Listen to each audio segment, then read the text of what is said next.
starting. All attendees are in listen-only mode. Hello, I'd like to convene the November 9th, 2020 Single Family Design Board. May I have roll call, please? Yes, thank you. This is Mary. I will take roll call. We have Chair Miller, Here. Vice Chair James, Here. Board Member Farrell, Here. Board Member Motisha, Here. Board Member Richards, Here. and Board Member Ziegler. Here. And Board Member Sweeney will be absent today. Thank you. Thank you. Okay, moving on. Public comment. Any member of the public may address the board for up to 2 minutes on any subject within its jurisdiction that is not scheduled on this agenda for the public discussion. Did we have anyone who'd like to speak? Thank you, Mr. Chair. If you wish to speak on items not agendas, please raise your hand using the hand icon on your GoToWebinar control panel. And that indicates to me that you wish to speak. And Mr. Chair, I don't see anyone who's raised their hand at the moment. I will just ask Mary if we received any written correspondence for general items. Thank you, Ellen. We did receive one letter from Noah Levitt and Chi Truong, and it was regarding a project not on today's agenda. And to clarify for the board, I believe that project was regarding 1808 Mountain Avenue, which received project design approval and final approval at a recent meeting. All right, thank you. And back to you, Mr. Chair, no other hands raised. All right, thank you. Okay, let's move on to approval of the minutes for the single family design of October 26, 2020. May I have a motion, please? I'll make the motion to approve. Oh, okay, I heard Lisa first. May I have a second, please? I second it. Joseph. Okay, thank you. May we go through the items, please?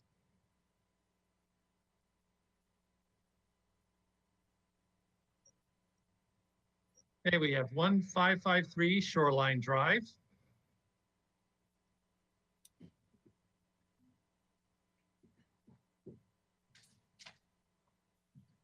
Item 2, we have 3649 Captain Drive.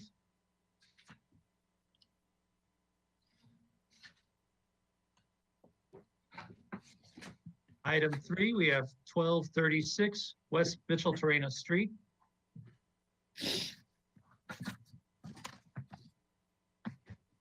And item 4, we have 335 Salida del Sol.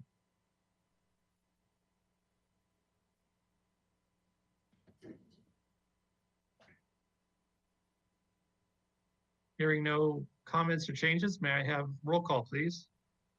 Yes, thank you. We have Chair Miller, Yes? Vice Chair James, Yes. Board Member Farrell,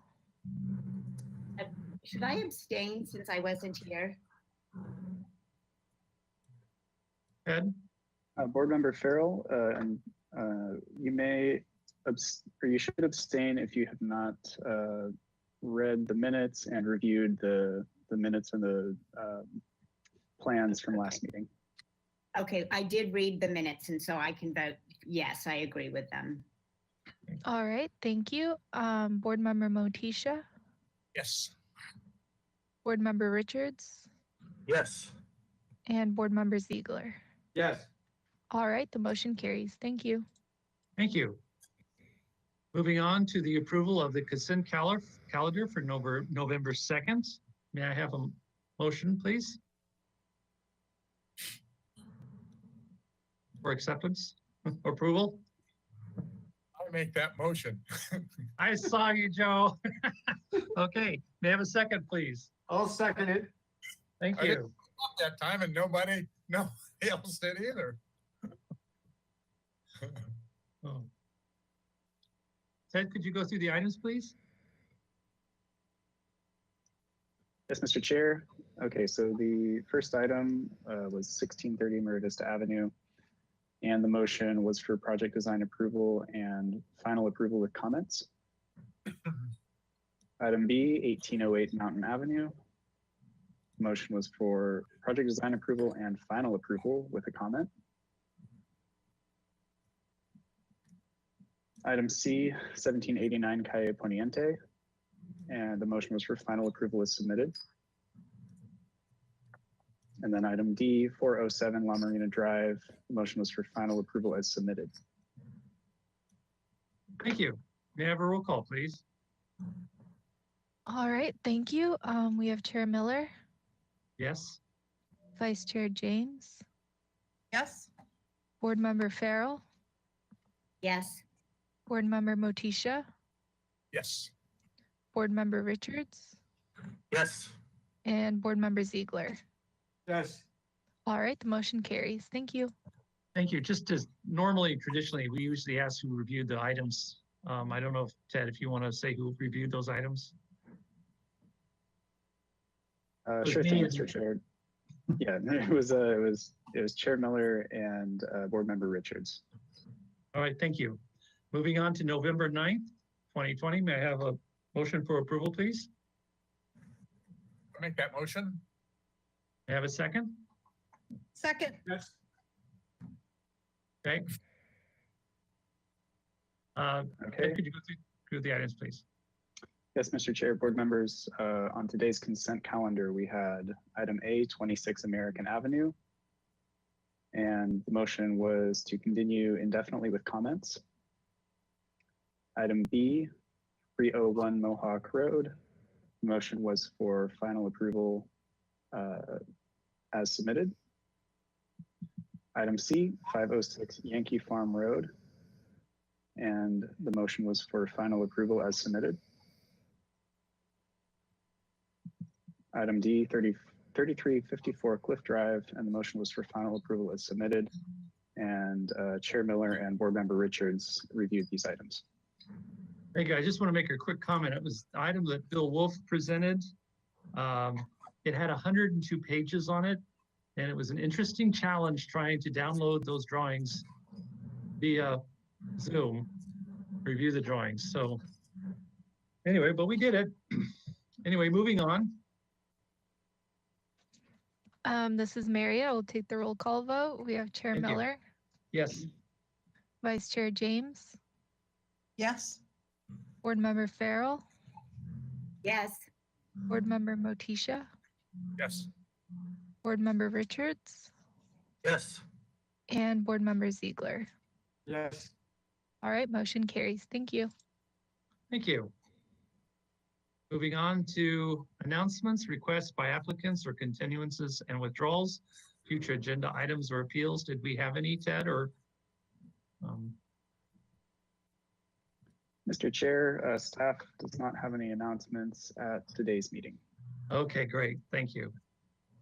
All right, and I do not believe we have any subcommittee reports at this time. So let's move on to today's agenda. Okay, item 1, discussion item, amendments to the grading ordinance. Do we have a representative here to speak on behalf of this? Mr. Chair and board members, Andrew Stuffler should be joining us shortly. Okay. He did confirm that he would be at this meeting, but I did not see him in the meeting yet. So we could either take a brief recess until 3:15, or we could potentially, trail this discussion. However, I'd err on the side of giving Mr. Stuffler, a few minutes to join us, if that would be all right. So what you're requesting is take a break, right? Is that correct? Yeah, just take a brief break. Mr. Stuffler did indicate he would be joining us right around 3:10 to 3:15. All right, let's take a break till 3:15.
the Single Family Design Board with item number 1, a discussion item regarding the amendments to the grading ordinance. We have Mr. Thank you for having me, Mr. Chair and board members. I'm Andrew Stuffler. I'm the building official for the city, and we oversee the grading permits that are required for grading in the city. And we recently were asked by City Council to take a look at our grading ordinance and try to help the community feel more confident when we are approaching the 50 cubic yard threshold for where a building permit or a grading permit is required or where one is exempt, to really help make the community feel more comfortable that we are accurately determining whether they cross the 50 cubic yard threshold or not. We had several projects in the last couple of years, less than a handful or maybe about a handful that I can think of where, the projects were designed to be at 49 cubic yards. So they would be exempt from a grading permit, which would then make them exempt from, they were residential projects, which would then make them exempt from Single Family Design Board. And they were hillside projects in hillside districts. So we took a look at our regulations and we looked at some different ways that we could do a better job, a more accurate job of really making sure that less than 50 cubic yards of earth was moved, right? Not as excavation for a foundation, but actual grading. And we ended up having the ordinance committee favor and city council favor a self-certification approach. So we amended the grading ordinance to allow for what's called a self-certification of grading. The thresholds are still 50 cubic yards before they need a building permit, right? But when they're over 40 and under 50, they have to fill out a self-certificate, and they're in a hillside design district, I should say. They have to fill out a self-certification of grading form. And that form includes, not only the description of their cut and fill and their total grading, but also a statement, they acknowledge that there are penalties if they grade in a manner and volumes other than what are shown on their self-certification of grading form, and that the city can come out at any time. And if we think that, based on our observations, more grading has occurred than what they put on their form, we can require a licensed surveyor to go out and do, or a civil engineer, and do some surveying in order to determine the quantities of grading that were conducted. I do have the grading ordinance that's amended here in front of you. This is the copy that was approved by City Council. And if you have questions, I'm more than happy to answer those.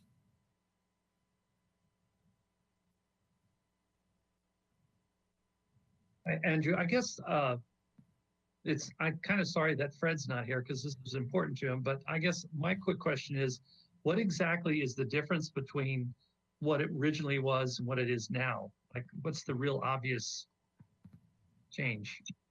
And part of my interruption, Chair Miller, just to intervene, would you mind opening it up for public comment first before we go into questions? Oh, of course, sorry. Yes, I'd like to open up to public comment. Sorry about that. Well, it shouldn't take long, I guarantee. So if you wish to speak on this particular item, if you could please raise your hand by clicking on the hand icon on your GoToWebinar control panel, and that will indicate to me that you wish to speak. And in the meantime, I don't see any hands raised, but Mary, did we receive any written correspondence? Thank you, Ellen. We did not receive any written correspondence for this item. Okay, I do see one hand raised, so I'm going to call on Ken Farrell. Let's see if Ken Farrell, I've just unmuted you. If you could please unmute yourself. I've just sent you an unmute request. It looks like your microphone is live. You have 2 minutes whenever you're ready. Yeah, hi. Happy Monday, everybody. Good afternoon, Mr. Steff. We talked a couple of different times. And the only question that I have is about if there's a sense that the property owner went over 50 yards and you're going to require a survey, what will you compare the survey against to say that it's over at this point? Thank you. Okay, thank you, Mr. Farrell. And it looks like that is the last person who's raised their hand. So just for clarification, Mr. Chair, we'll go back to you, and then the board can follow up on the member of the public's comment if you choose. So, Mr. Chair, if I could just get your webcam back on. Okay, please, back to you. Okay, thank you. Well, I'd like to, if you could like to answer that, the person's question, that'd be great. Sure, Mr. Chair, board members. So this is one of the problematic aspects of trying to determine how much grading has occurred on a site. We have data. We have hired, not hired. We participated in a regional flyover a couple of times. I think the last one was in 2015, if I remember correctly. And these were through some GIS collaboratives that arranged to have flyovers done where they would use LiDAR, and the light reflectivity to determine the topography of areas. But it's not, I mean, it's super accurate when you have no vegetation. You know, it's accurate to, I think it was plus or minus 4 or 6 inches or something. It's pretty reliable. The problem is you have all sorts of types of vegetation, right, that just make that light reflection less reliable and dependable. So we rely on that, and the accuracy of that, because of the vegetation, is about plus or minus 6 inches. That's a foot, so that's a lot of grading on a large hillside property, right? But we can tell, you know, when more than a foot of earth has been moved, and then that's our starting point, because we have that data readily available in our GIS system.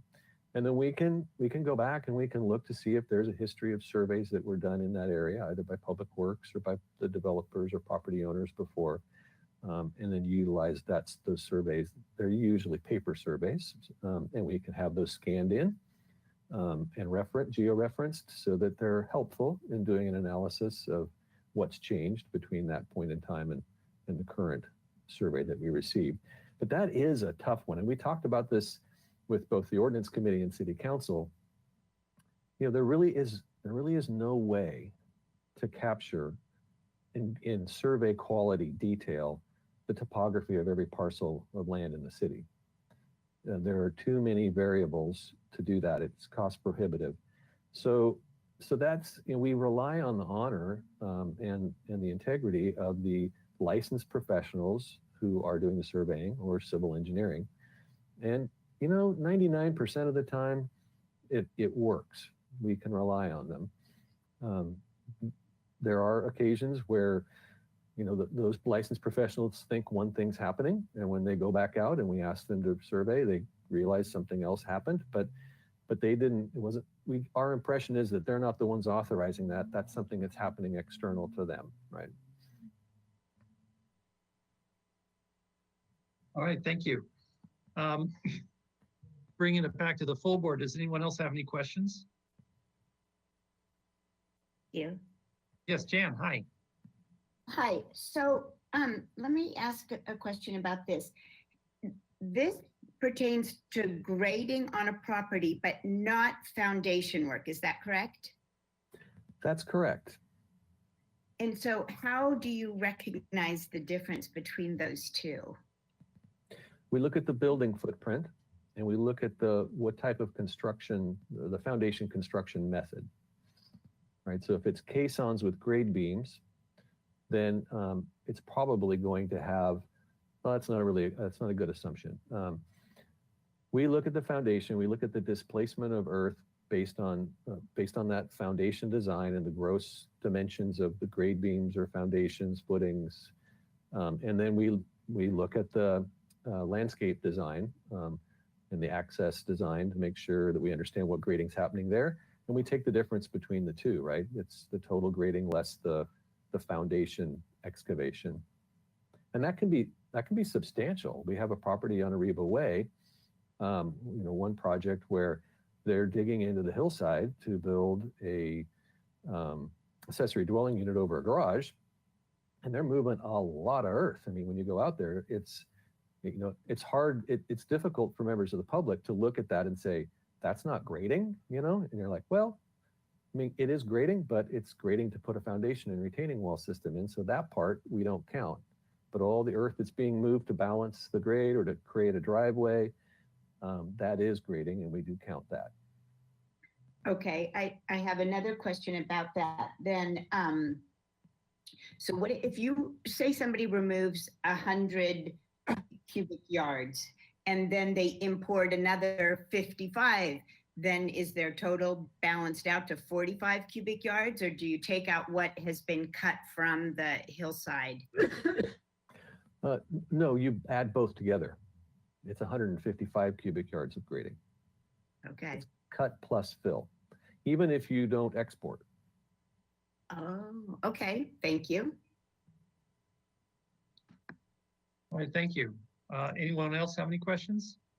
Lisa, yes, please. Swimming pools. How do swimming pools factor in to this equation? And I just wanted to follow up after that with what Jan said. So pretty much everything from the ground up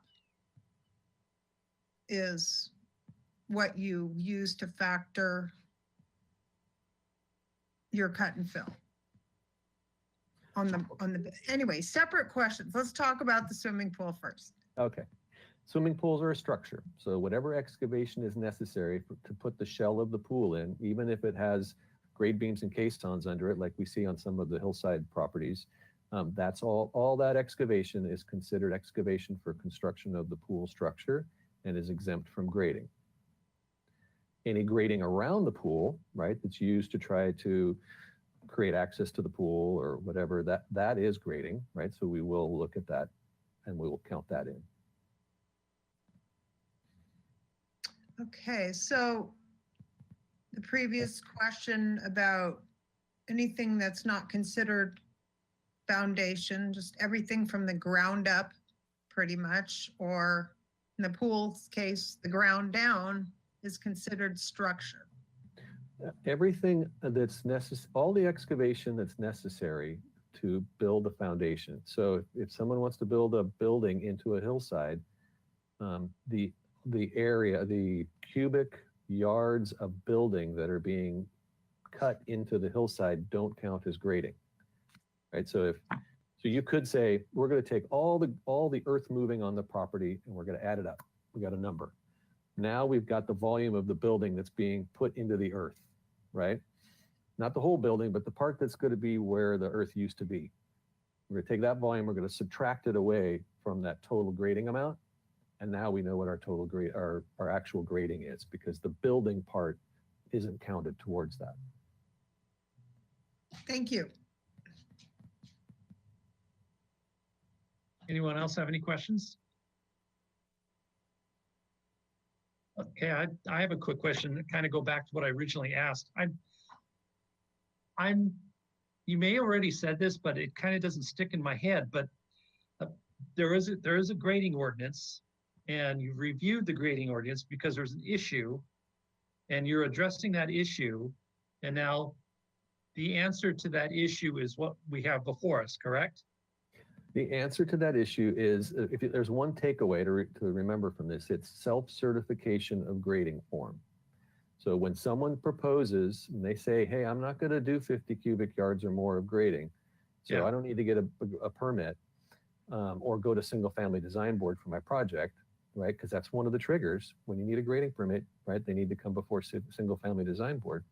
Mm-hmm. We're going to say, okay, but you're going to have to, if you're over 40 cubic yards, you have to fill out a self-certification of grading form, and you have to attest to it. We're going to ask you to pay closer attention to your grading quantities, and we're going to come out and check 20% of those. And if we come out and check and you're over what you said you were going to grade, especially if you're over 50 cubic yards, there probably are going to be penalties, right? Unless there's a really good excuse. Okay, so prior to this, they didn't have to fill out a certification form, right? So it's sort of, it was just, that was on their plans and this is what they said and this is what they claimed. But now they've got to fill this form out, and it's sort of like, you're taking an honor system But you're saying also 10%, or what did you say percentage? 20. 20% of those particular applications will get inspected. Of those self-certification of grading forms that we receive will be inspected, yes. Got it. Okay, great. Well, that answers my question. Yeah, Jan. So I have one other one. And so, I mean, 20% of that doesn't seem like a very high number to be inspected. And I know that it's a lot of work going out to all these different properties, but then what would the penalties be for someone, say, that said they were going to be at 45%, 45 cubic yards, and then you go out and inspect it, it ends up being 75 cubic yards. So what will happen to that person for, going over? They could receive an administrative citation from us, and those have penalties that are prescribed by the city council. I'd have to go back and look and see if we amended those for grading. I don't think we did. I think they're like $100 per day for each violation the first time, and $250 the second time. Maybe it's $200 the second time, $250 the third time, something like that. So that's one remedy or one penalty that can be assessed. Another penalty is we can take them to court for purging themselves for doing construction work without a permit, because they've signed this form saying this is what they believe is going to be the amount of grading, and the form specifically is going to say, please, you need to be accurate, because if you're off, we can hold you accountable by these means, and one of which is action in court. Okay. Thank you. One last quick question. Yes, Lisa, please. How do you determine the 20%? Good question. So we receive complaints about grading projects. So that'll be our first approach at trying to get to 20%. If the complaints aren't sufficient enough to meet the 20% threshold, then we will randomly select the others to get to the 20%. Thanks.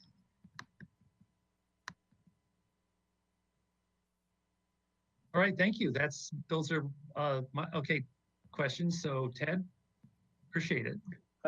Yes, Mr. Chair, Mr. Stuffler, I just wanted to make sure the board members had all had an opportunity to ask questions if they wanted. I do have a question for you, Andrew.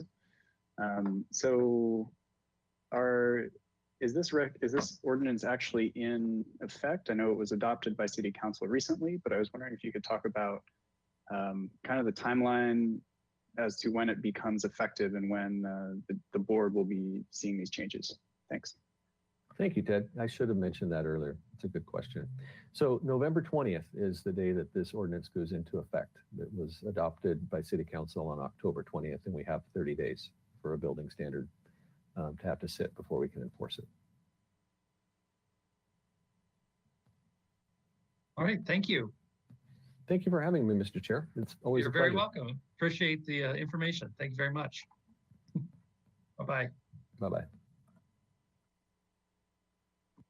Mr. Chair and board members, we are running ahead of schedule at this point. We can begin reviewing the next item at 3:45. Oh my gosh. Sorry about that. We may need to take a little bit of a recess here. I should have thought of more questions. Of course, the board is unusually quiet. I know if Fred was here, we would definitely, he's probably chomping at the bit. I'm still here if you have questions. You answered mine very well, so I'm quite satisfied with the with what you have said. Okay. Well, thank you. And thank you, Mr. Stuffler. So All right, it's scheduled for 3:45, you said, but we can start 15 minutes early. Isn't that correct? it's scheduled for 4 p.m. so we can start at 15 minutes early at 3:45. Okay, so we will take a break till 3:45.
The Single-Family Design Board for November 9th. We're on to item number 2. This is for concept review. This is a new item. It's a revised project description. It's a proposal for a 273 square foot addition to the upper level of an existing 2-story single-family residence. Project includes a 2nd-story deck, a new pool with integrated spa, a landscape and hardscape improvements. Project will address violations in enforcement case ENF 2016-00296 and ZIR 2016-00113. Project site is located on a 5.2 acre lot in the Hillside Design District with an average slope of 47%. The proposal total of 3,165 square feet of development is 43% of the maximum guideline Florida lot area ratio. No final appealable action will be taken at this hearing. Project scope has been revised since the project received project design approval on August 20th, 2018. The revised project design approval will be requested at a later hearing date. Project was last reviewed August 20th, 2018. Do we have a representative for this project? I believe we do. And Mr. Chair and board members, just to clarify a little bit of what's going on with this project.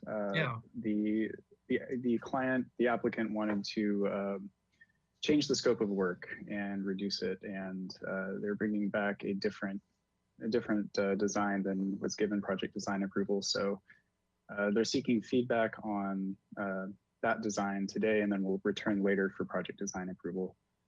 And if you have any questions about the process side of things, let me know. All right, thank you.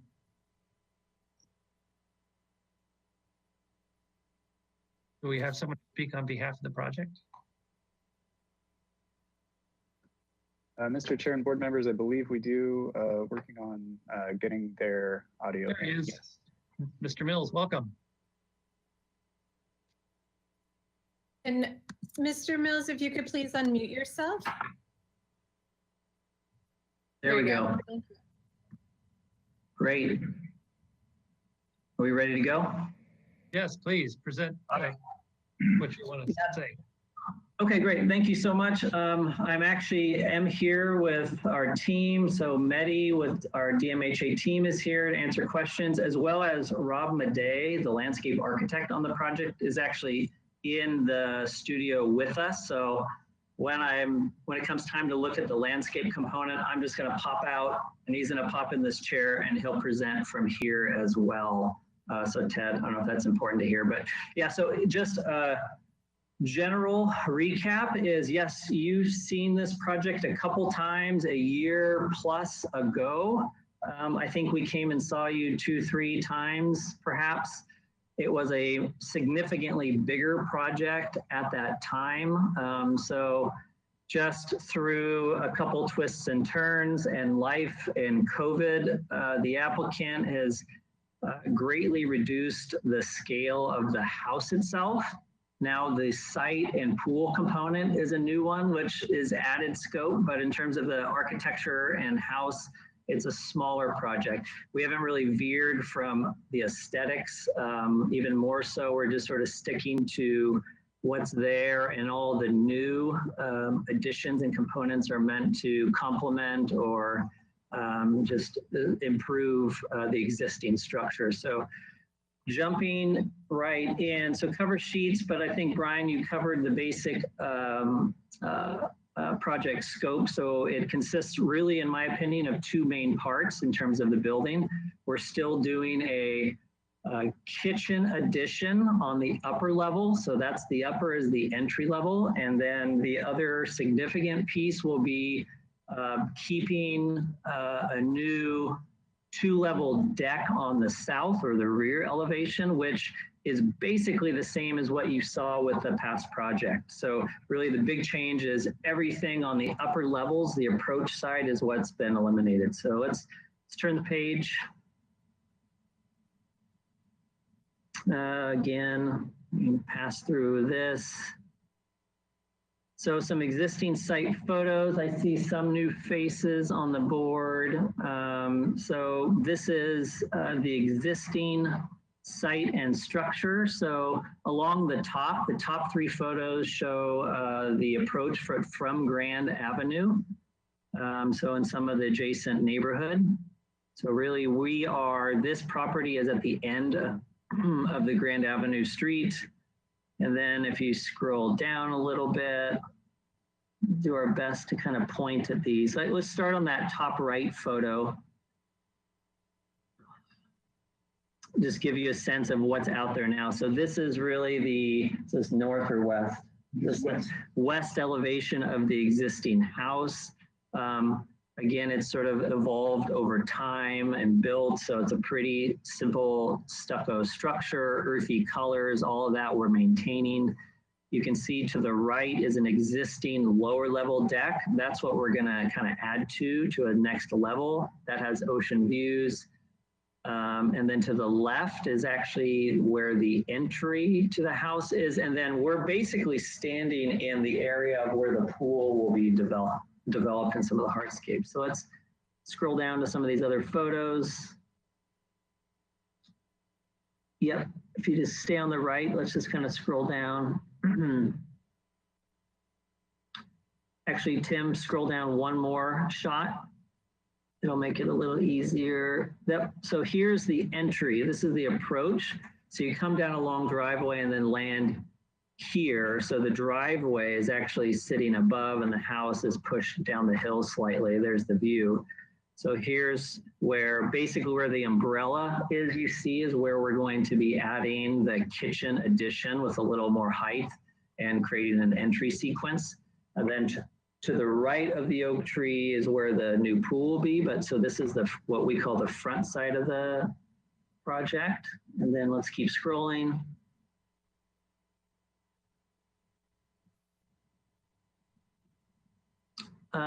Also from the front, looking across the entry part of the yard, again to the right is where we'll be developing the pool. So let's keep going.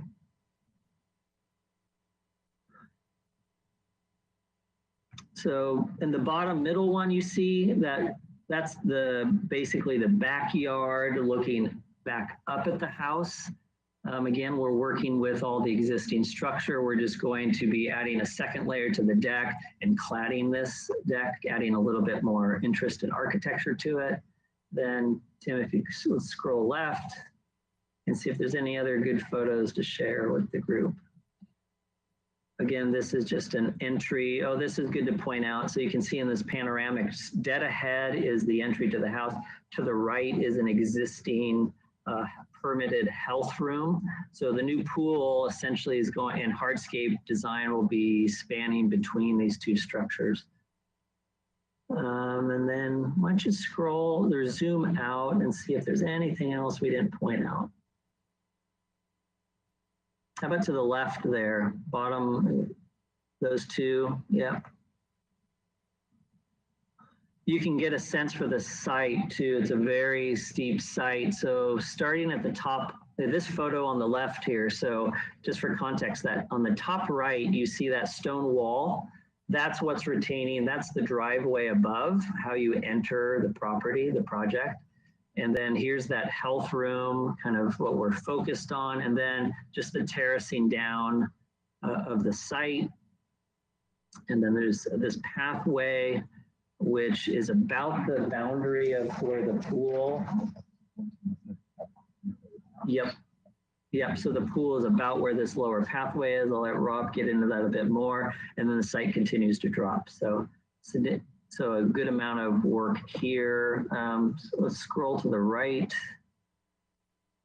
I'm just noticing that time shot clock, the 8 minutes. Is that how long I have to present?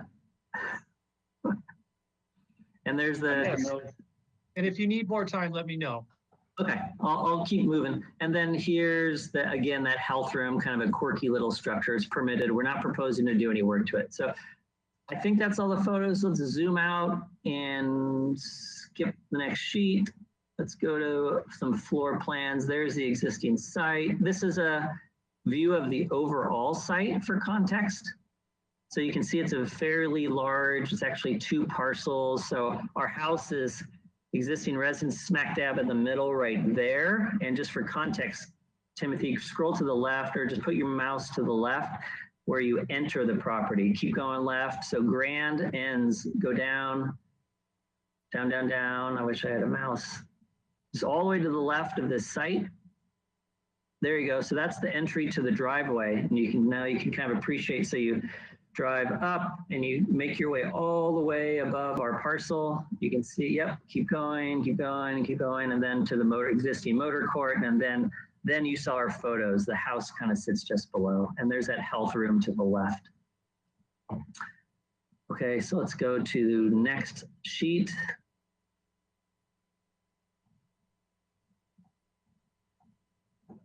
Next sheet.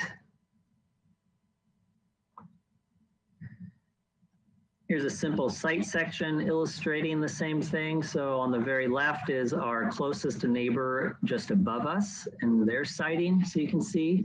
And then the next dash box on its way down, we actually, as a separate application, it's been running on a different track, is a new 2-car garage that's being proposed and approved separately. We're doing these projects in tandem, and we can get into that if we have to, but that's the location of the upper 2-car garage at the motor court. And then you can see our existing residence. And if you zoom in just a little bit, Timothy, you can see on the left is our new addition. So that taller portion on the left is our new kitchen with a little more volume than the rest of the house. Yep. And then the middle section is really the existing residence. And then on the right, you can see our double-decker covered porch towards the views. So then if you zoom back out, we just wanted to cut through the whole site. And then you can see the next neighbor way below us. So we're pretty well separated. Next sheet. Is this landscape now? What I'd like to do is let's skip ahead to floor plans, architectural floor plans, and they'll just kind of show you. So let's pass these, keep going. Next. And Brian, if I add, it'd be helpful too if you tell us exactly what's new or what you've changed, or so we know what we've approved and what we're looking at now. Certainly, and this will be a good place to do it. Okay, so here's our floor plan sheet. So if we can zoom in, Timothy, start on the upper level, so in the middle there. If you can see both existing and, yeah, that's fine. Let's do it that way.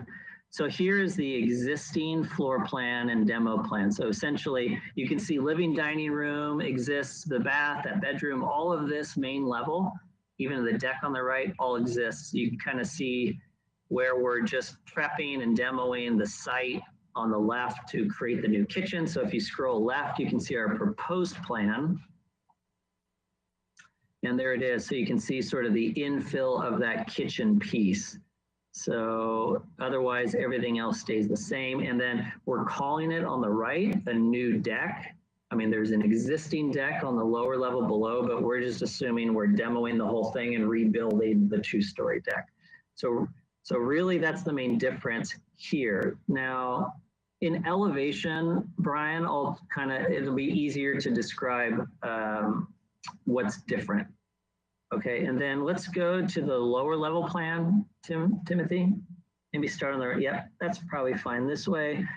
So on the right, you can see our existing demo. So the biggest piece is just that existing deck, which will demolish and rebuild essentially the same footprint.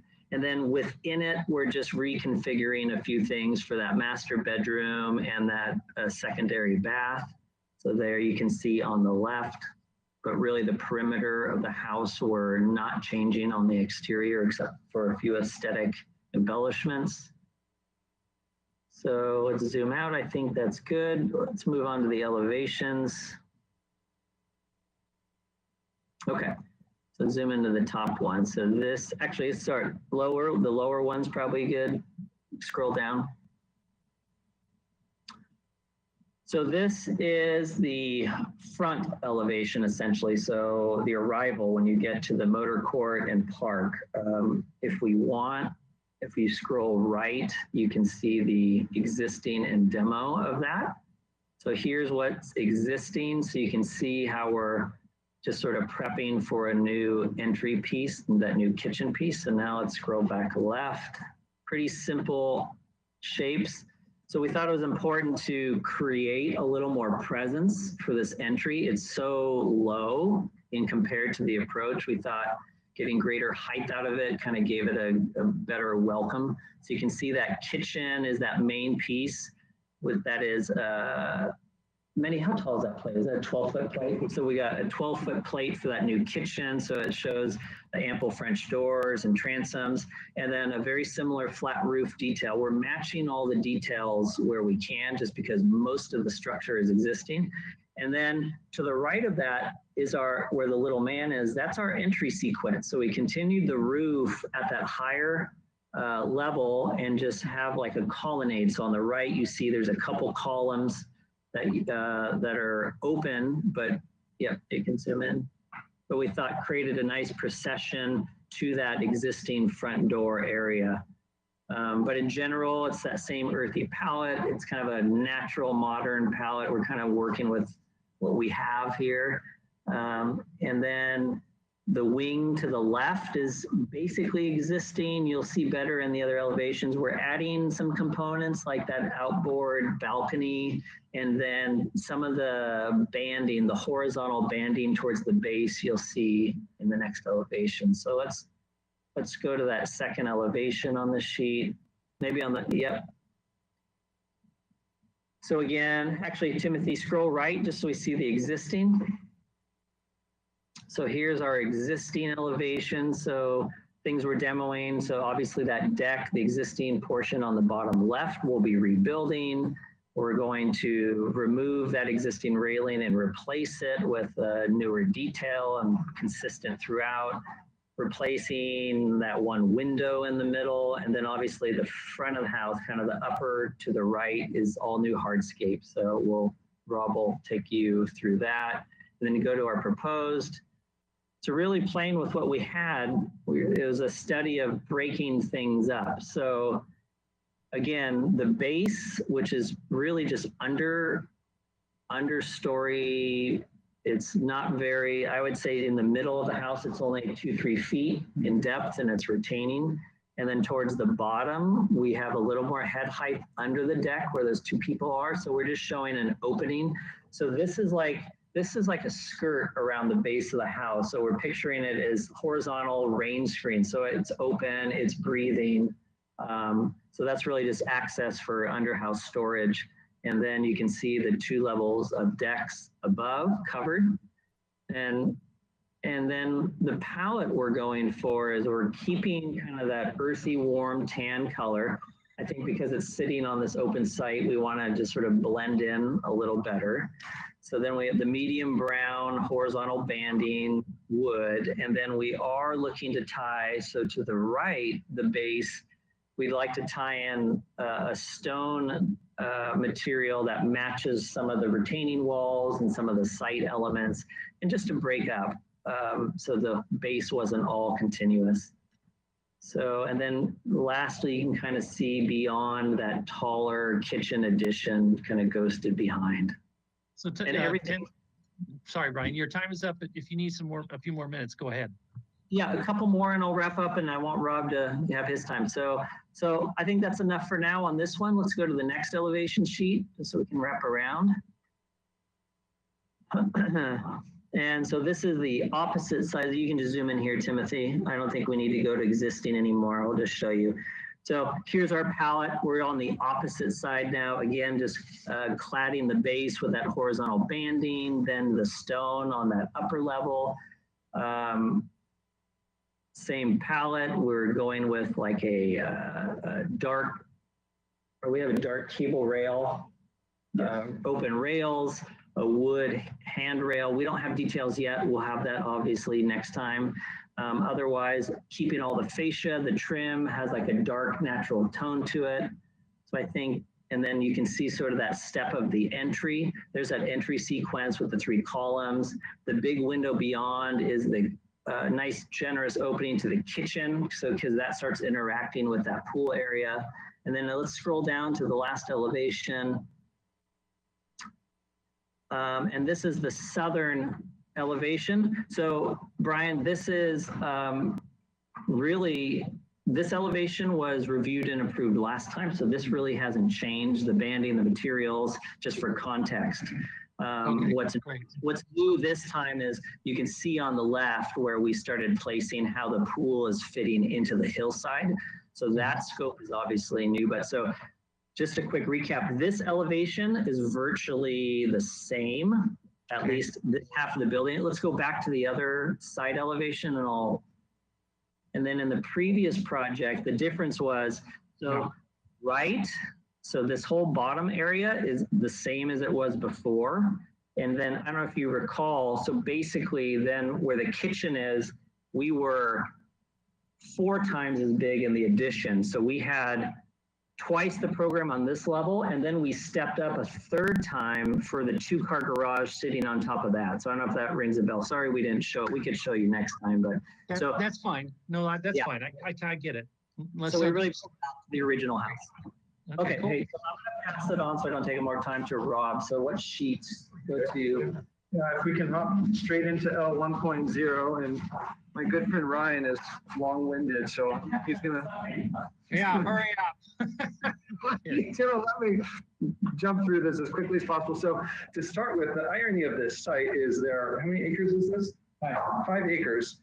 Wow. And it's a 5-acre site in the Riviera, walking distance to downtown, but incredibly steep and not a lot of flat usable spaces. And the house is perched essentially at the top of the slope and everything slides away from there. So I imagine you would look at this plan and think, oh, there's a pool smashed between the house and the health room. I wonder why it's there. And it's simply because anywhere else on the site would be so many stairs, vertical elevation away from the main house and the health room that it really would be unusable. So the program started with a desire for a pool and a way to clean up all of these disparate spaces between the health room and the main house.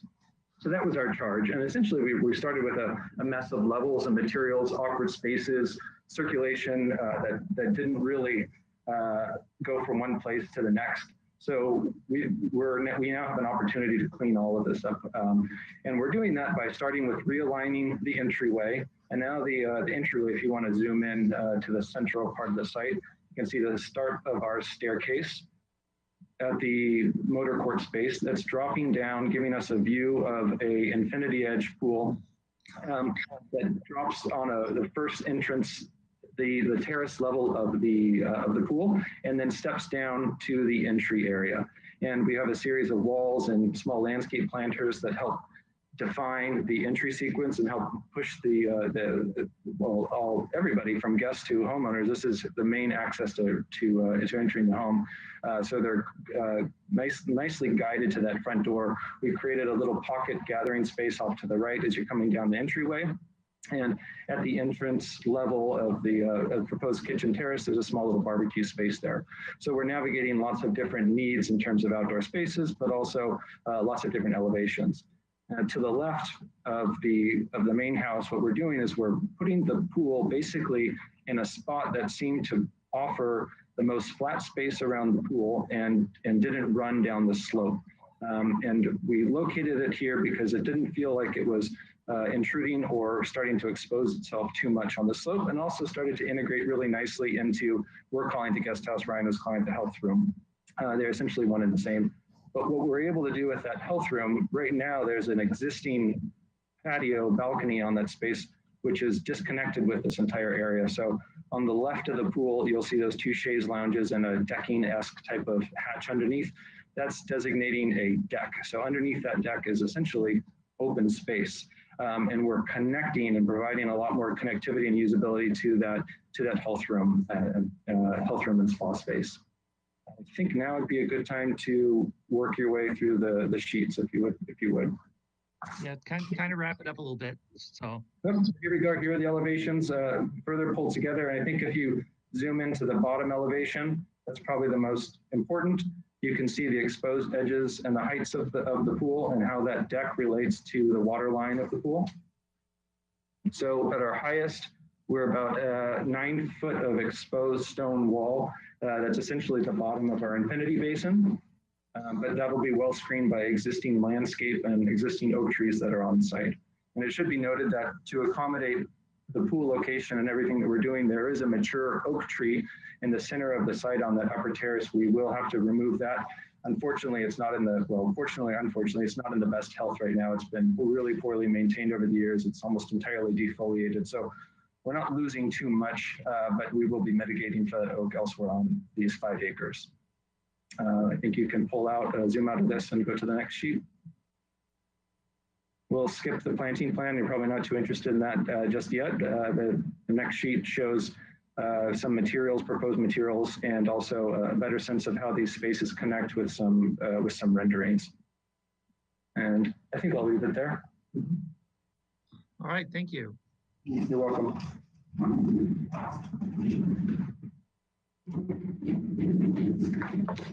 Okay. Do you have anyone who wants to speak about the project? Thank you, Mr. Chair and board members. At this point in the meeting, we'd like to open the floor up for verbal public comment. If you are attending the meeting and would like to give verbal public comment on this project, please click the hand icon on the GoToWebinar control panel and you'll have 2 minutes to speak once staff calls on you. And while we wait for anybody to raise their hand, Mary, will you please confirm whether we had any written public comment? Thank you, Ted. We did not receive any written public comment for this item. Thank you. And I don't see any hands raised, so I believe we can move on to questions from the board. Great. Could you bring up our roster, please, so I can just go down the names? I don't have it with me in front of me. Ed, if you could be so kind. Yes, Mr. Chair, hang on just a sec. There we go. All right, board member James, do you have any questions? Yes, just a couple. Probably to Rob Madej. The existing oaks to remain near the pool. How far is the closest one to the proposed Infinity Edge wall there? Yeah, I would call that about 15 or so feet, but quite a bit further down slope, if that makes sense. So that's probably about 10 feet lower than native grade at that point. Okay, thank you. Also, the current railings, will you guys be changing those railings out? I wasn't quite sure or even know if you're to that point. Well, yes, I think Ryan mentioned that they're going to be going to some black cable railings for the architecture, and where railings are needed for us, for instance, on that deck, we would be matching that same railing style.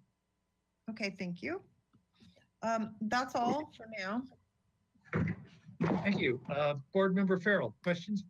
I have just a couple. So you mentioned, Ryan, some horizontal banding that's at the lowest level. Is that going to be like a hardy board material? Something fireproof, fire resistant? Yeah, we have to deal with high fire. So it's one of two things. It's either we haven't specified or priced, but it can either be like a 2x material, redwood or cedar. So that's an option. Or like a Resista spec. I don't know if you've heard of that material. We've used that on a couple projects. It's actually a corn husk composite. It has a really nice grain. It stains, it acts and works like wood, but it's a fire resistant material. So it's one of those two. We'll be submitting specs and samples. I don't know how samples works now, but it's one of those two. So either way, it'll have a natural look of wood, whether it's actually cedar or redwood and 2x size or the Resista material. Okay, and then will those columns on your deck be the same material? It's a fire resistant type of product? Yeah, that will most likely be timber, but it's at that size, it's acceptable in high fire. Okay, thank you. That was my question. Oh no, I did have one more.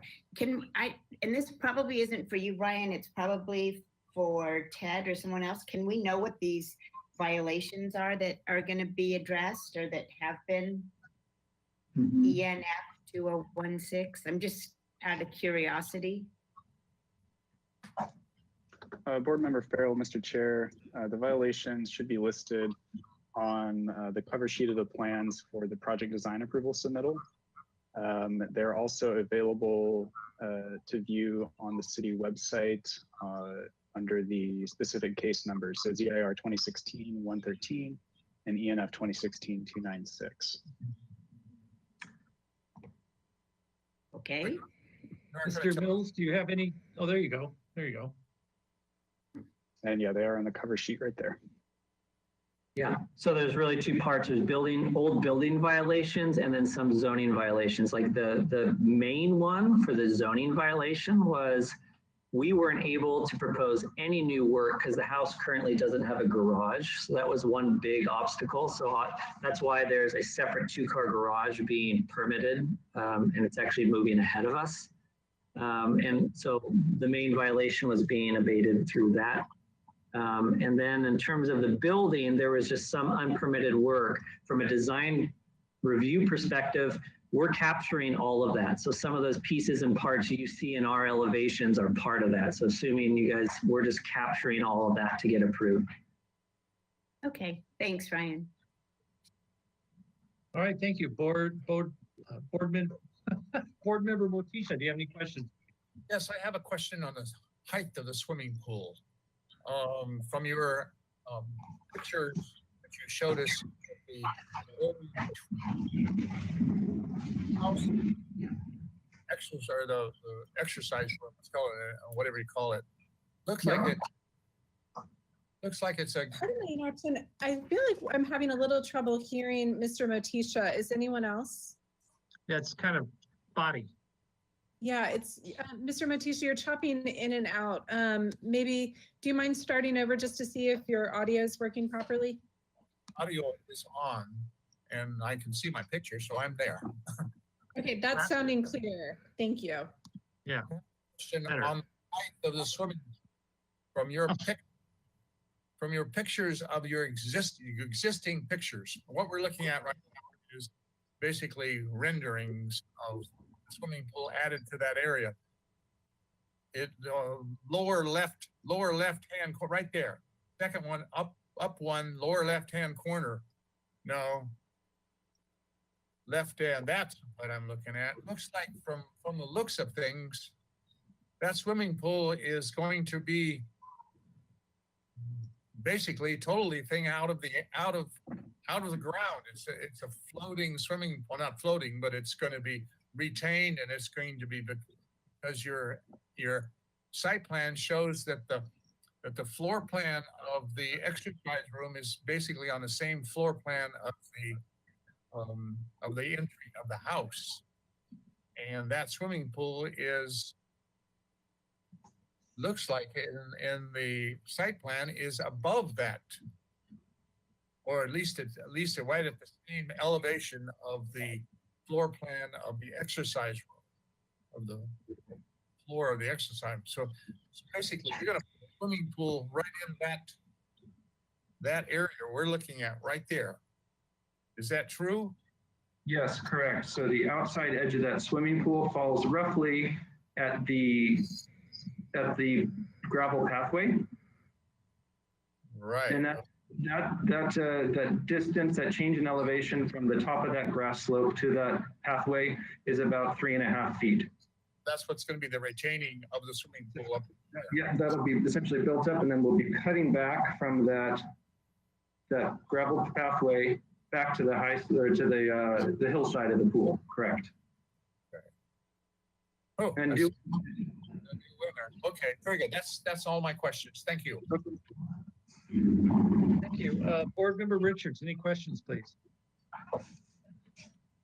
I don't have any questions. I'll wait till comments. Thank you. All right, thank you. Board Member Ziegler, any questions?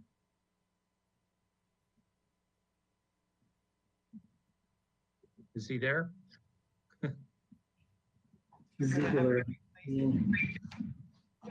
Board Member Ziegler, I just sent you a webcam request. If you can click that, we should be able to hear you. Okay.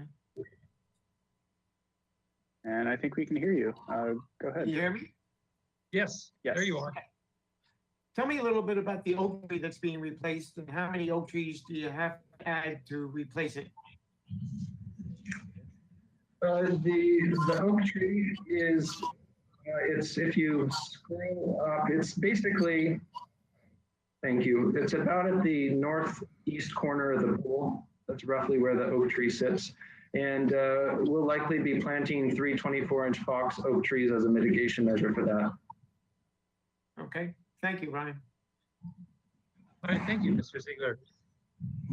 All right, I guess my questions are the window. I'm not looking back at your exterior elevations. The window surrounds, it looks like you have a surround, but then some of them don't.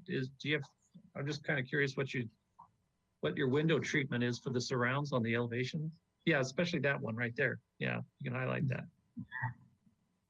So no, I wasn't intending, it's maybe just the fat pen here, but was not proposing surrounds, was trying to mimic. So that's clear stucco surround with the existing windows and wanting to match that. So is that the question? Is there an added, there's no added top? No, not proposed. So what do you see as the windows construction? Well, in many of these cases, they're existing. So I don't know if it's helpful to, we're not replacing the lion's share of the windows. So we're kind of in a position to try to match as close as possible. So I don't know if you want to look, yeah. So it's that was part of the old project. With the scaled back version, we're not replacing, I think it's, 70% of the windows are existing to remain. Yeah, they're current flush. I wish they had a little more depth to them, but they do not. Okay, all right, got it, thanks. All right, those are my questions. So I'm gonna move on to comments. So I'm gonna go down the list. Board Member James, do you have any comments? I do. I think the use of the space between the existing guest house / health room is very creatively dealt with.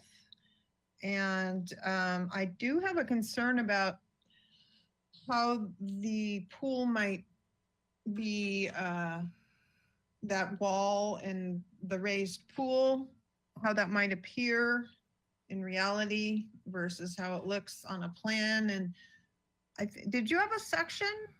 We're on comments. I'm sorry, we are on comments. I think you showed us a section. Anyway, that would be my concern, just how that might look from somewhere else, if it's visible.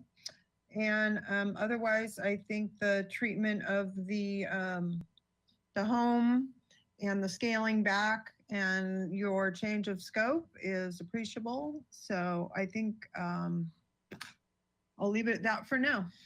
All right, thank you very much. Board Member Motisha, any comments?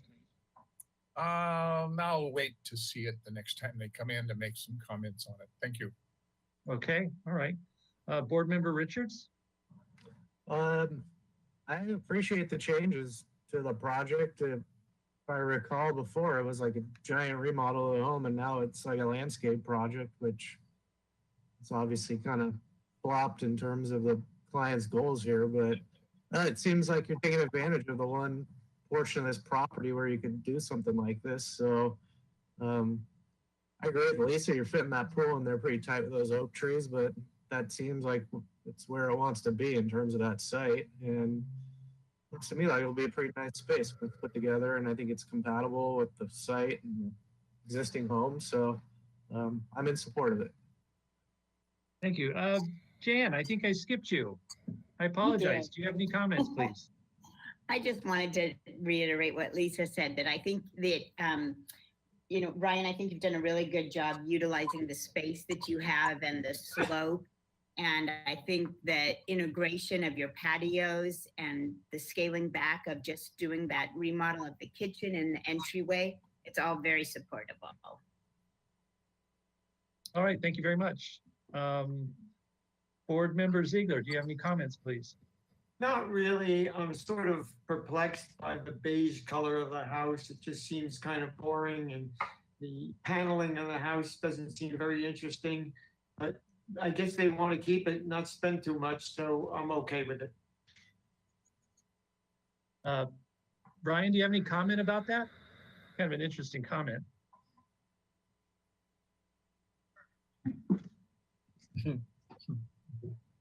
All right, you went quiet.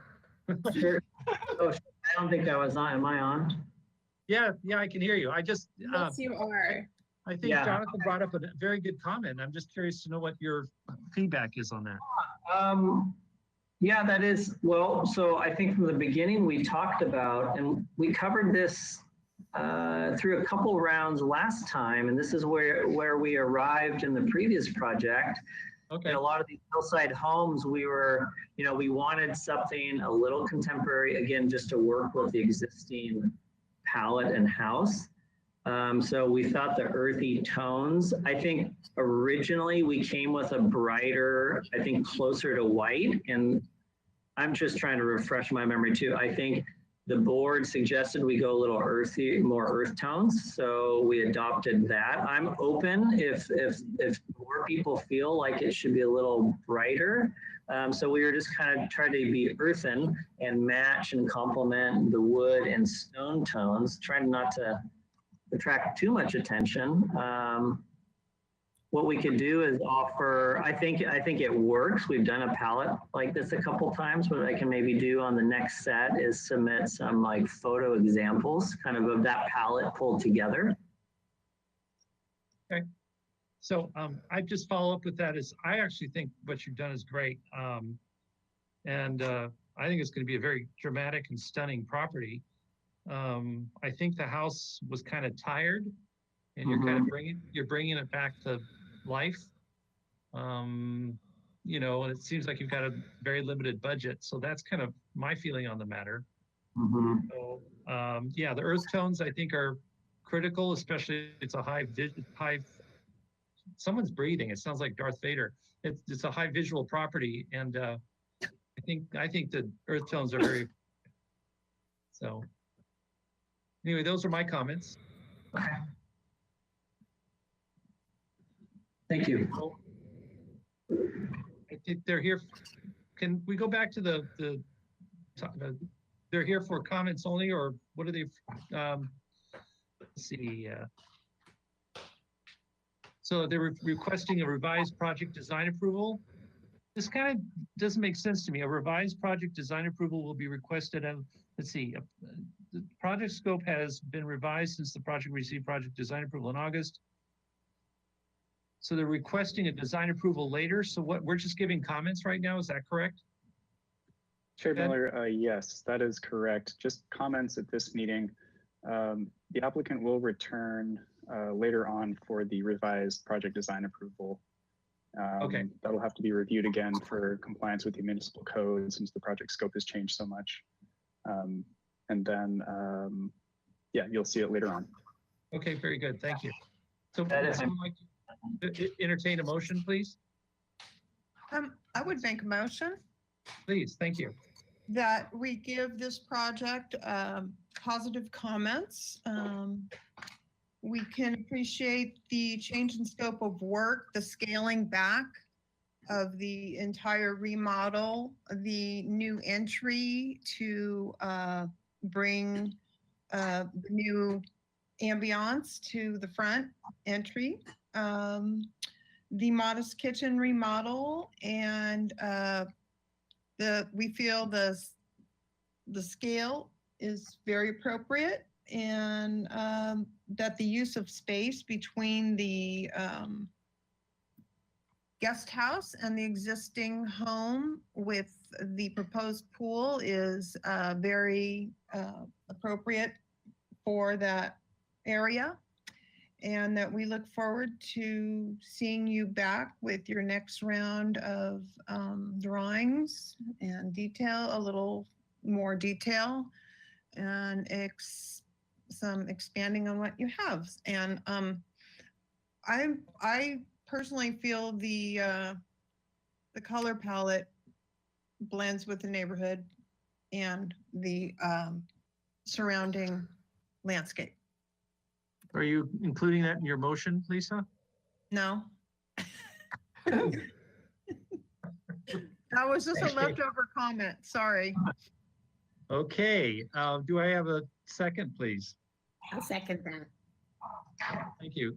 Lisa, may I have a roll call, please? Mary. All right, thank you. This is Mary. I will take the roll call. We have Chair Miller, Yes? Vice Chair James, Yes. Board Member Farrell, Yes. Board Member Motisha, Yes. Board Member Richards, Yes. and Board Member Ziegler. Yes. All right, the motion carries. Thank you. All right, thank you. Thank you, Mr. Mills. Thank you.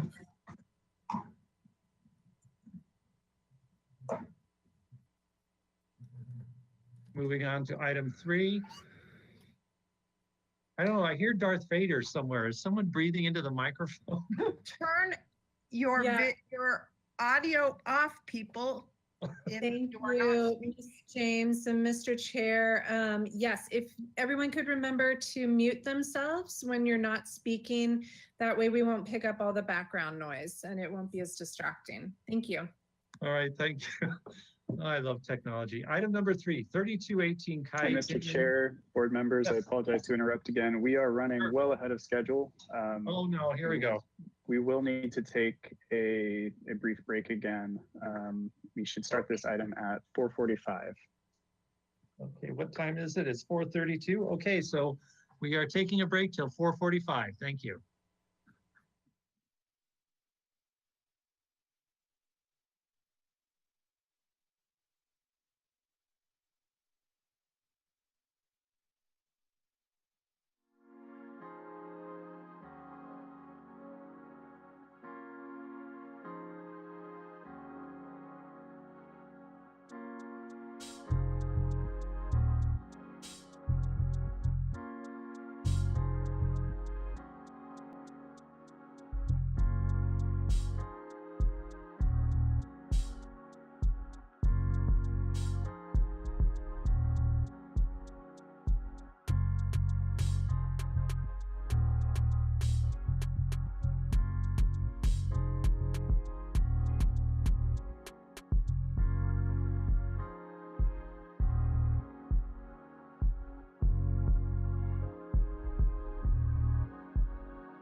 Family Design Board. Make sure everyone is here.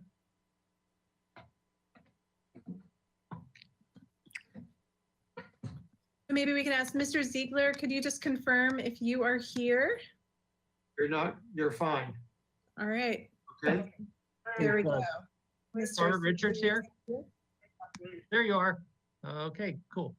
All right, so I'm going to call in the record for item number 3.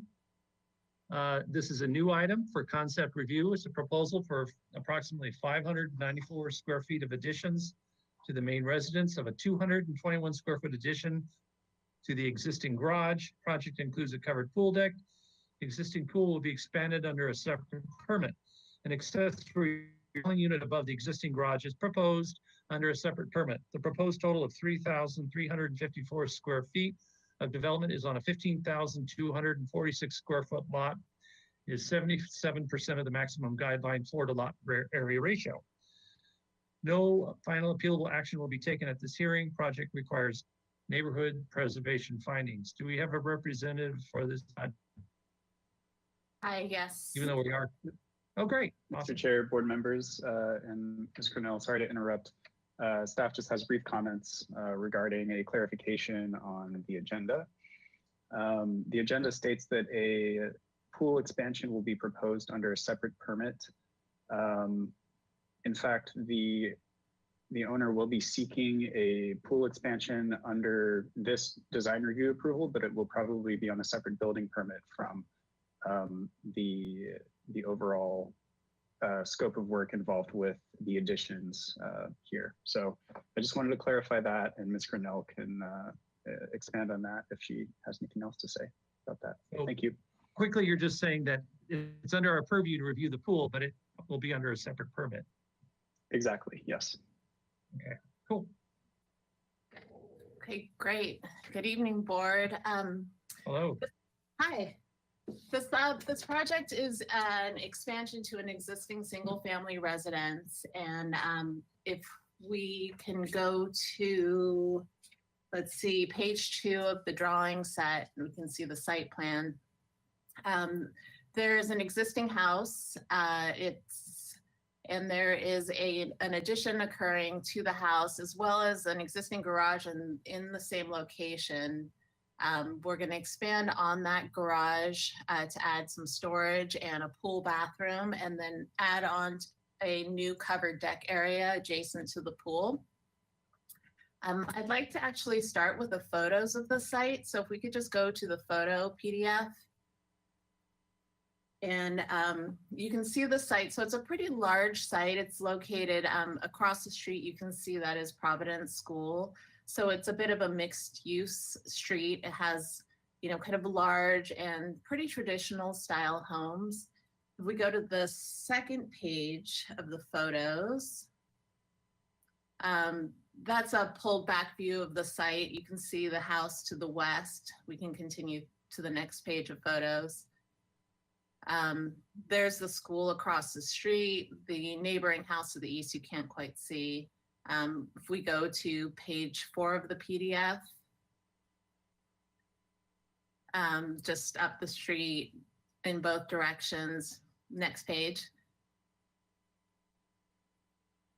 So that's Providence. So it's a pretty large building across the street. Okay, next page. So here, this is the front of the house. And what's interesting about this house is that it has a Tudor style aesthetic, but it has been added onto in the 50s, as well as added onto again in the, I'd say 1979. And so there's a whole mix of roof lines and styles that are happening on this house. And the overall intent is really to bring back the beauty of the original style of the house, the Tudor with the higher pitch and the traditional window styles. So you can also see in this front image how the roof lines actually change across the front. We have the higher pitch on the right, the lower pitch on the left. And then we have a view of the garage, which is going to get a second floor ADU addition, which is not being reviewed under this current review. And if you go to the next page on the photos, so these are different views. On that lower right photo, you can see the second floor addition, which is a little bit awkward in its current condition.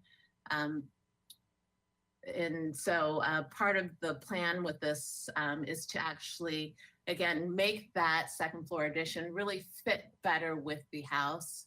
So if we go to the next page of photos. So you can see, it's a little hard to see in this photo, but the existing second floor addition was sort of added on and done in a sort of 70s ranch style. There's an irregular roof pitch and this kind of very kind of added on balcony. So that balcony is going to get removed and replaced. There's also this very awkward bathroom addition that you can see on the lower, it's actually the photo to the left, where you can see this little gable structure. So that's really just kind of an add-on. And then there's this kind of hole left in the middle of the house. So we're planning to remove that bathroom to, again, just bring the house back to a more cohesive aesthetic. Next photo, please. This is the existing pool, and the idea with the pool is just to expand it so that it's a bit more usable for the kids and just makes it more part of the yard.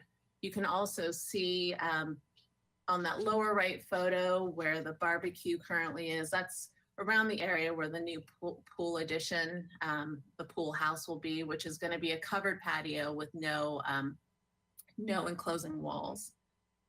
Okay, next page, please. And these are just a couple more photos. One is showing the garage, just looking along the side of the house. You can see that funky balcony again, and another one of that weird bathroom addition. Great, so we can go back to the drawings of the property, and we can go to the next page, which is the demo plan. So you can see there the demo plan. We're removing that bathroom 3 there, and then removing one of the bathrooms in the house to just create a more usable space to help with the interior flow of the house. If you look at the existing garage, there's a small area to be demolished on the top corner, that 2'6" section. And the intent of that is to create a more cohesive look because there's a non-conforming setback on the garage. And as we're doing the setback for the ADU above, is to create a more cohesive look with the house as the ADU is added onto it, so we don't have just an awkward roof line that occurs from putting that ADU on top of the house. We can go to the next page. So here you can see the second floor. So the plan with the second floor plan is to basically demolish the wall along it's grid line B, but along basically the right side of that bedroom 4, and expand that to create a new master suite and expand that out to, towards the front of the house. Anywhere that is shaded in this shows where the roof is being demolished. The main goal with demolishing the roof in these areas is to create a more cohesive roof line. As I had mentioned in the photos from the front of the house, to create a more cohesive aesthetic for the house as you're looking at it from the street, and as well as eliminate this awkward kind of ranch style pitch of the second floor, because you can see on the roof demo plan there's an irregular uncentered gable there. So if we go to the next plan, actually go to the next page. So here's the first floor plan. So you can see where we're infilling where that awkward bathroom was. We're infilling it with a laundry and a bath area. And then the rest is really more of an internal remodel, relocating the stair, which was kind of jammed up against the front of that family room currently. So we're relocating that stair to where the old bathroom used to be, but pretty much leaving the same floor plan of the existing house so that it really keeps the traditional layout, but becomes much more usable for the family. So next page here. So here you can see, again, as you look along from grid line B out, we're expanding that master suite to include a master bathroom, sitting room, and adding a closet to the existing area. And then you can see on this plan here, any place that has the checkered texture on the roof is a new roof. And we're looking to add 2 dormers along the front of the house. Where there's the little 24 and 25 on there. So those are 2 new dormers, again, to create more of a street side appeal and return the house to a more traditional aesthetic. We can go to the next page. So this is the roof plan of that second story.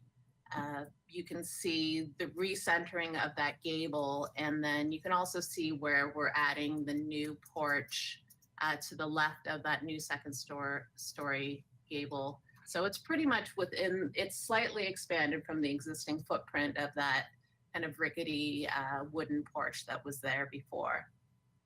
Okay, next page. This is the garage plan. So you can see the garage floor plan. We're looking to add storage and equipment to the back pool bathroom, a storage closet, as well as a cabana for the pool. And you can see the line of the pool addition there. So that 4'4", it's actually 4'4" on both directions. Okay, next page. So the roof of the cabana, and then the other part is the new ADU, which is set into the ADU setback. Okay, next page. We can go on to the next page as well. So this is the new front elevation. So you can see the new dormers and you can see the new roof line added to the left side of the house, as well as the new centered gable. We're also looking at adding a white brick to the front of the house to sort of break up the vertical feeling of the house. The house is currently a dark gray, and it's a little bit, it's just not a very bright feeling house. So the idea is to make it a white stucco with a dark black window. So again, a bit more traditional, dark roof, and you can also see the 2 new dormers that are being added. Okay, next page. Or actually, can we go down to the north? So here you can see again the new gable of that addition, as well as the porch addition, which is going to be stuccoed in and feel a bit more significant on the house versus the stick framed existing porch. We can go to the next page as well. So these are the side elevations. So this is the west side. So along the right is the street front. Along the left is the backyard. So you can see the area of the second floor addition sort of pushing that second floor up. And some of the new roof lines. There's a lot of different roof lines going on. So there's we're trying to really bring those together. Okay, you can see the next, the east elevation. So same thing, just reversed, keeping the traditional front of the house, so the existing fireplace, existing porch, and bringing some of that brick detailing to that. Okay, next page. So this is the ADU. I'd say the most significant elevation is the garage front. So you can see where the existing garage sort of on number 1, the existing garage line is that lower roof line, and then it sets back in to the ADU setback. Again, trying to keep a more traditional aesthetic, adding, you know, a dormer to the roof line and creating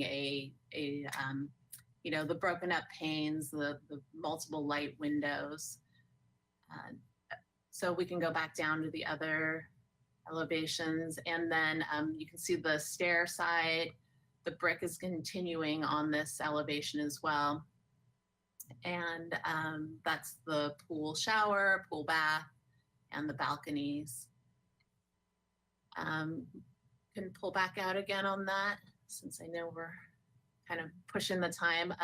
On this elevation number 2, you can see that we've minimized the windows that are coming into the neighboring yards. That door DZ is the storage closet, so we only have high windows. There's no direct views into the neighbors. You can pull that back out again. And that is the number 3 is just looking towards the pool cabana. Okay, we can go just to the pool cabana page, which is next, which is just a very simple structure. And, you know, for some reason that one column shifted in, but it is not. And on elevation 2, that is an even roof line. It should look like the east elevation just reversed. And so that's just a real simple structure to provide them with some outdoor space for the pool. And then really quickly, if we just go to the color render page. So this is just, you know, fleshed out the the look of the house that we're looking to do. So same elevation, so we can just flip through these kind of quickly. Same aesthetic, the brick coming through the porch. So it's generally the same look and feel. And then if you keep going, there's some views of the ADU as well.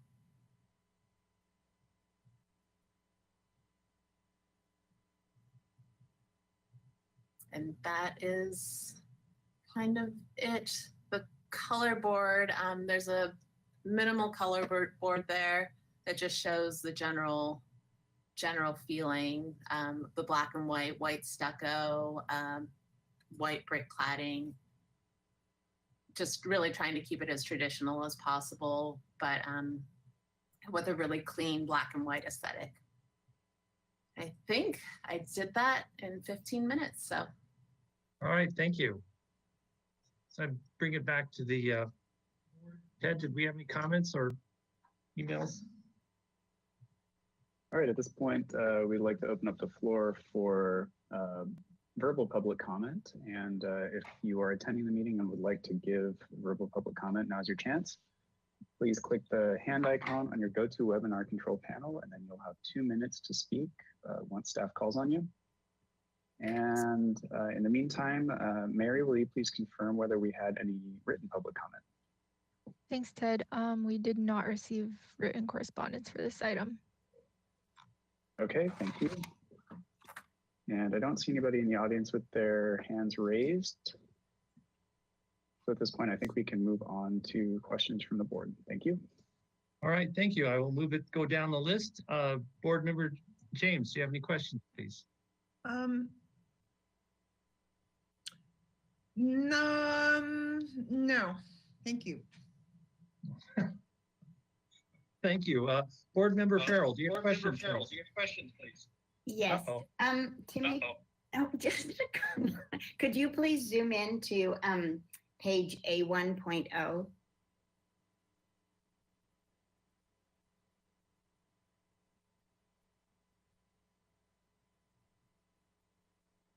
Is there any way? Yeah, thank you. So can you just, I'm sorry, but Sarah, sorry, can you explain what is you said you're getting rid of one bathroom down here?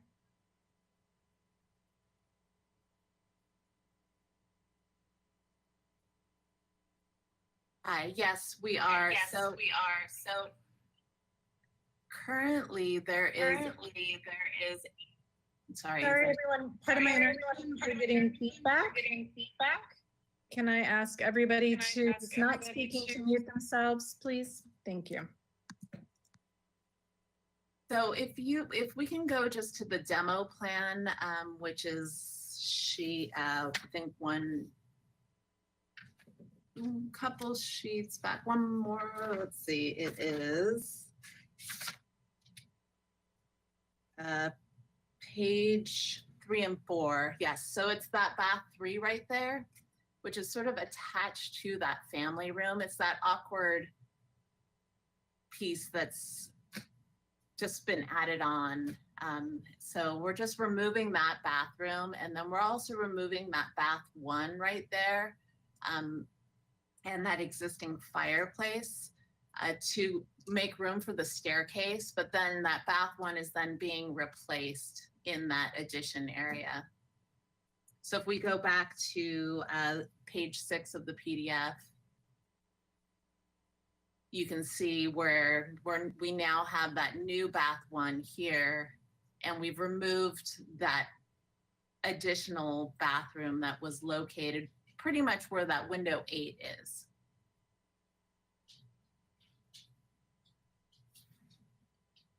Unmuted as well. Does that clarify? Yes. So, and what I'm seeing also here now in the new plans is that your staircase has been moved. Yes. So we are right now the staircase in the existing house. So again, pardon my interruption. So I think, Board Member Farrell, I think we're picking up feedback from your audio. So you mute as soon as you're done asking a question. Then I think we'll be able to clear this up. Okay, so go ahead and explain what you changed.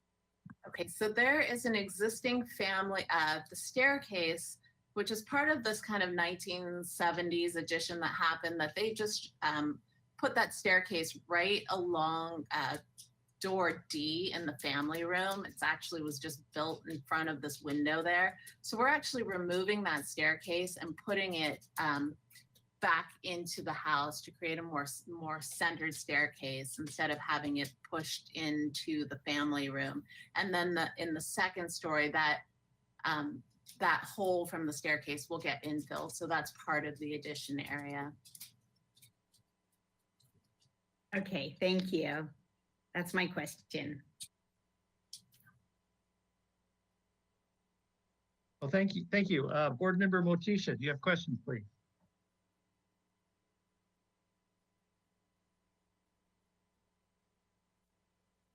Mr. Motisha, you're muted right now. If you could please unmute yourself. I'm trying, there we go. Okay. Yes, I have one question on your proposed front elevation on your roof line. There's a massive line right in the front, right there. Right there, just to say 10 feet west of the front door on the roof. That one right there, is that a change of the roof or obviously a gable, but we have the roofs at same height right there. They could be at the same height, but is that a roof line because that part of the west part of the house sits closer to the street? Yes, so what is going on is actually where window 15 is, it actually sets back. And then where window 14 is, it actually projects forward. So, okay, so that's why that line is in the roof line here. Exactly. It is a really challenging roof line. And so we're really trying to create as cohesive as a look as possible while dealing with this sort of many years of additions that were added and different pitches. So that is why that there is that line right there. It also looks, this is a question. Did you intend to set that gable back into the roof? Because the rest of the gables, the rest of the fascias are open. But that one gable, the front gable, the center gable, the fascias at the ends of the gable are hidden behind the roof. So it looks really. Right. So if we can go to the floor plan, it's page 6. You can see how it actually sets back right there. And that's the existing condition of the roof line.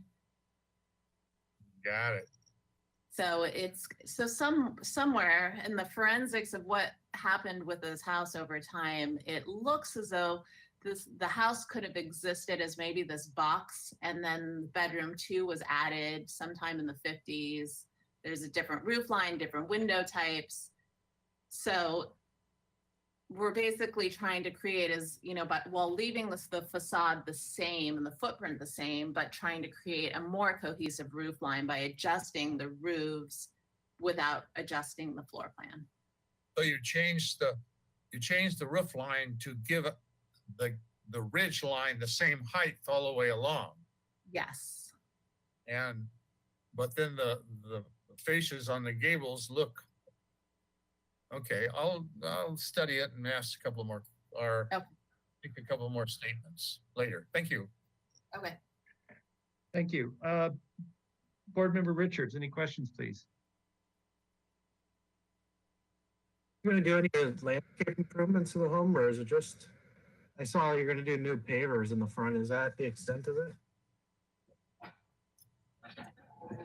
Right now, there are no plans to do any work to the landscaping other than the expansion of the pool. Just budgetarily, the clients are hoping to just leave the landscape as is and then approach that as a second pass once they get, once they get the house finished and are ready to kind of undergo another design process. Okay, that's my question. So. All right, Board Member Ziegler, any questions, please? Yeah, I have a question, and it's for the same exhibit that Joe Matisha was questioning. If you could look at that one. What was it? I forgot what exhibit 1. Yeah, that elevation. Yeah, that elevation. I'm curious about what's going on with that left-hand side where window 12 is and 12 is. It seems like it's another whole level of the house. Can't you just make that thing even with a roof line and not have that little, I don't know what you would call it there, addition there? Yeah, so again, if we go back to the floor plan, you'll see that little section, page 6, is set again significantly back from the front of the house. Yeah. And so you almost, it's a little, again, the front elevation is a little bit of an illusion. It looks very, like it's pretty flat. But if we go to the photos, which I'm not sure if there's, and I think it's page 6 of the photos. So you can see that section right there all the way to the, on the top, the view of the front. You can see that section kind of peeking out from that photo there. So it's set back and kind of hidden from the the front of the house. So again, it's just a very, very strange roof line, the way it's kind of interacting with the house. It's almost like they just kept building roofs on top of roofs instead of really taking into account the aesthetics. So we're trying to get it back, but that one seems like it's set far back enough that we wouldn't need to address it or want to change the pitch of that one. Okay. Well, thank you. All right, let's see, I have questions. I don't think I do at this time. I'm gonna bring it back to the board for comments. Board Member James, do you have comments, please? What you're doing makes a lot of sense, but when I look at the pictures and then when I look at the elevations, I do feel a sense of confusion. Yes, right there. Is that the front? Does that elevation match the front picture you just showed us? If it does,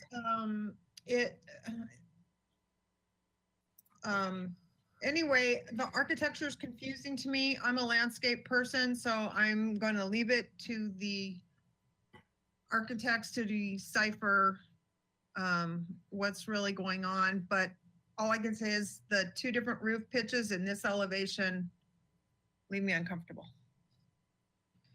But the basic approach of regaining the Tudor and making it all make sense, and the interior remodel, yeah, I can support that. Those are my comments. Thanks. All right, thank you. Board Member Farrell, comments, please. So I want to just kind of piggyback off of what Lisa said. I completely appreciate your attempt to bring back the original Tudor style of this home.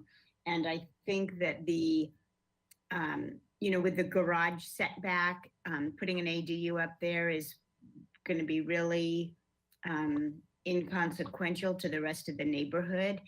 But I have a very hard time reading your plans and understanding what's actually going on in all of these drawings. It's difficult to grasp how this project is going to look in the end. All right, thank you. Board member, who's next? Me, Joseph. Joe, comment, please. Okay, as a licensed architect, and done a lot of remodels in town, I understand your floor plan and your frustration of what you want to do and keep your budget down and still do some good work and try to bring back try to put the house together. But there are a few things like I agree with Lisa. I'm a little questioning the difference of and I know you were trying to change the pitches of the house to make them match, but all of a sudden you have a real steep pitch in the front, and then your addition there is a different pitch. So it really makes I understand your budget. You want to try to keep the price down. I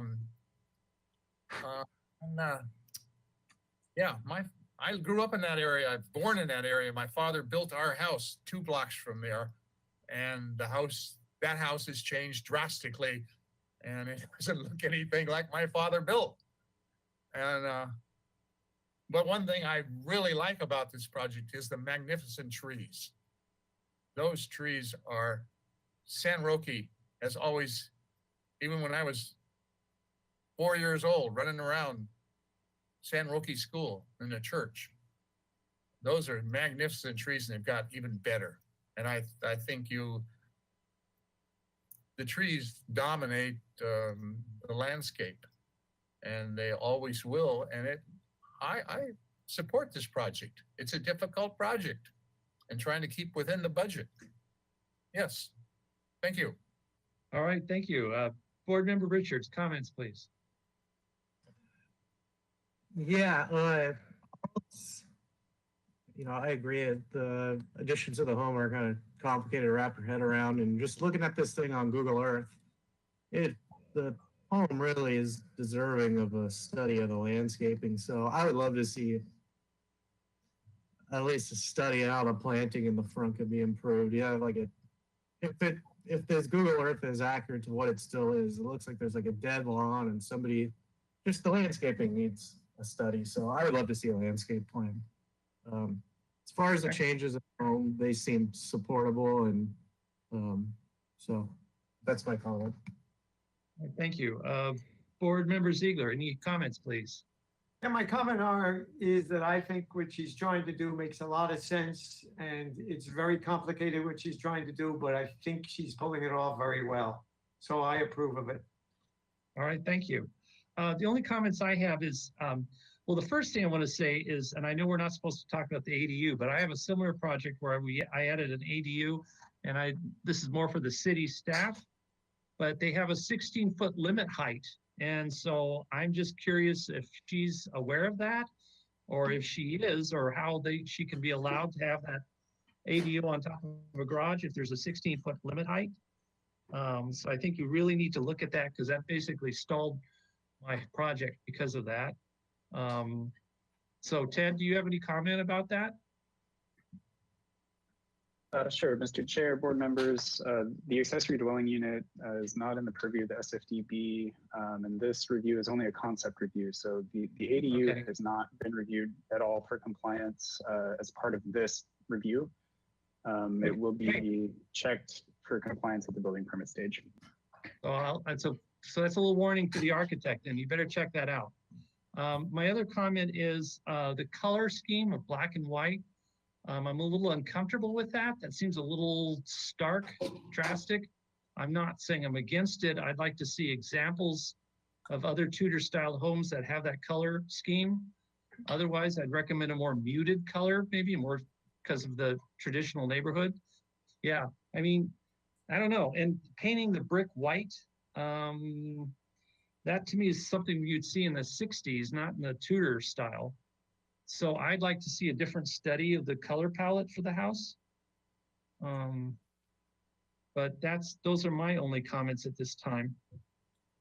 So otherwise, I understand you've got a kind of a white elephant or a I don't know if that's the right word, but oh, yeah, this elevation where you do have that line that Jonathan brought up, that implies that they're two different roof slopes. Is that correct? No. So it actually doesn't make sense to me. I think what would be helpful if she could is do a three-dimensional, if you can get sort of a three-dimensional computerized, something we can see it in an angle. So I think that would really help a lot. I remember we had one project way back where we were like struggling and all of a sudden they showed this three-dimensional thing and everything kind of popped. So I think that would be really helpful as well. So those are my only comments at this time. Brian, that line there is there because the roofs are not in the same, one roof is farther from the street than the other roof. And she wanted to keep the roofs the same slope.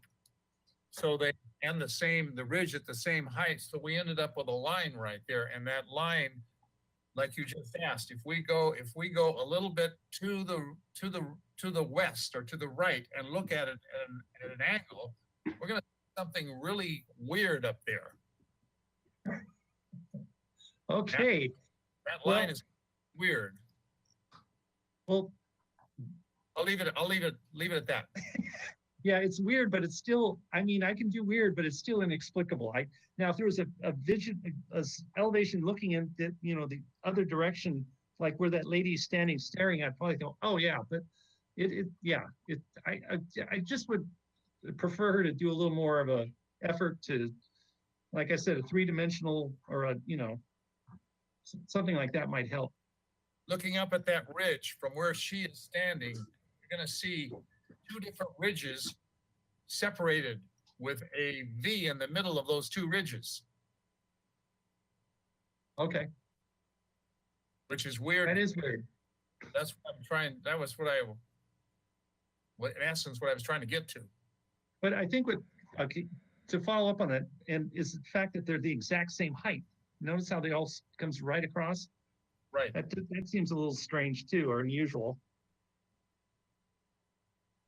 Anyway, I'm just, the thing is, it's a computer generated drawing, and I don't know, it's just it lacks a feeling of depth that could really have been established. I think anyone that brings drawings or renderings before this board, especially for those of us that are not, do these drawings, it really behooves them to really render them with shading and depth and a little more dimensional appeal to it.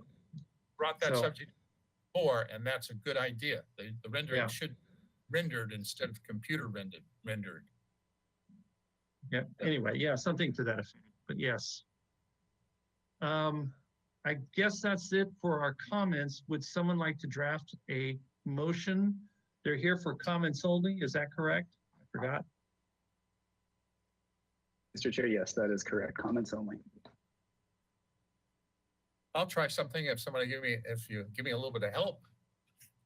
I would like to have this project come back in front of the full board. I think we have some positive and some negative comments. Positive, I'll stay with a positive. Yes, we like, I'll take that back. I'll say the board is in agreement with your kind of your changes of your architecture in the project. We would like, I think we would like to have some a few little changes to the roof or some examples, and show us a little bit more clearly what you have defined.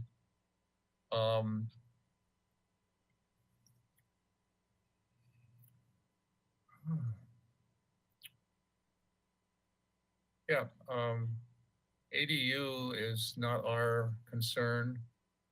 I think we are in agreement with the changes of the roof lines to bring the house into more of one architectural style. And might come up with a different color palette for the house rather than a stark white.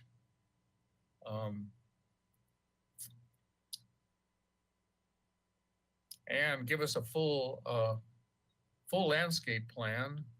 I think it needs it because of the condition that that the landscape is in now. But retain, well, that's my idea. Retain the trees. I like the trees. Trees. Include the trees in the landscape plan. Yeah. Yeah, I think that's my motion.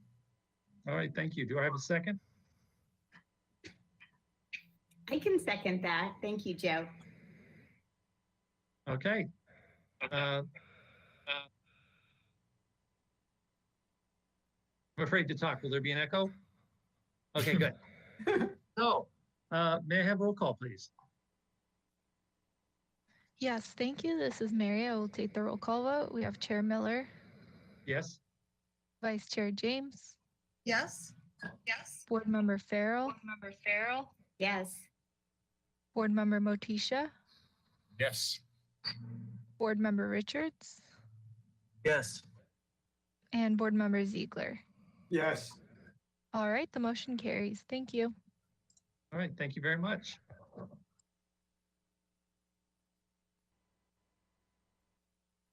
So I believe that's the last item on our agenda. Is Ted there? Mr. Chair, I'm here. Okay. Yes, that was the last item on today's agenda. Okay, so in that case, I would like to conclude the single family design board for November 9th, 2020. Thank you for being here. Bye.